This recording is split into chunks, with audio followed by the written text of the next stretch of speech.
Mastering relative clauses in expository texts, a deep dive. Hello, language enthusiasts. Today we're going to embark on a journey to understand and identify relative clauses in expository texts. Now, you might be thinking, why expository texts? Well, they are everywhere. In newspapers, academic articles, essays, and even your textbooks. This skill will not only improve your grammar but also your overall comprehension. So, let's dive in. Before we can identify relative clauses in expository texts, let's refresh our understanding of what a relative clause is. A relative clause is a type of dependent clause that modifies a noun or noun phrase in the sentence. These clauses are introduced by a relative pronoun like who, which, that, or whose, or a relative adverb like where, when, or why. Example: the book, which I bought yesterday, is quite interesting. In this sentence, which I bought yesterday, is the relative clause, providing additional information about the noun, book.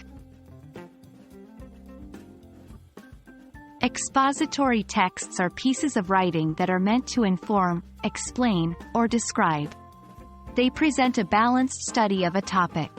The purpose of these texts is to clarify or define a subject to the reader. Expository texts often feature complex sentences and relative clauses to provide detailed explanations or descriptions. Now we know what a relative clause is and what expository texts are. Let's put these two concepts together. The first step to identifying a relative clause in an expository text is to look for the nouns in the text, as relative clauses modify nouns. Next, check if there's additional information about the noun in the sentence, usually set off by commas, or information following the noun that starts with a relative pronoun or adverb. For example, consider this sentence from a scientific paper. The photosynthesis process, which plants use to convert sunlight into food, is vital for life on Earth. In this sentence, which plants use to convert sunlight into food, is a relative clause providing additional information about the noun, photosynthesis process. The best way to get better at identifying relative clauses in expository texts is through practice. Start by reading short, simple expository texts like news articles or blog posts. Highlight the nouns and look for relative clauses. Gradually, you can move on to more complex texts like academic papers or lengthy reports.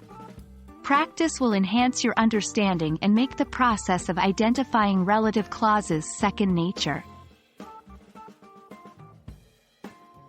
And that's a wrap on identifying relative clauses in expository texts. Remember, the more you read and the more attention you pay to sentence structure, the better you'll become at recognizing and understanding these relative clauses. It's a skill that can significantly improve your English comprehension.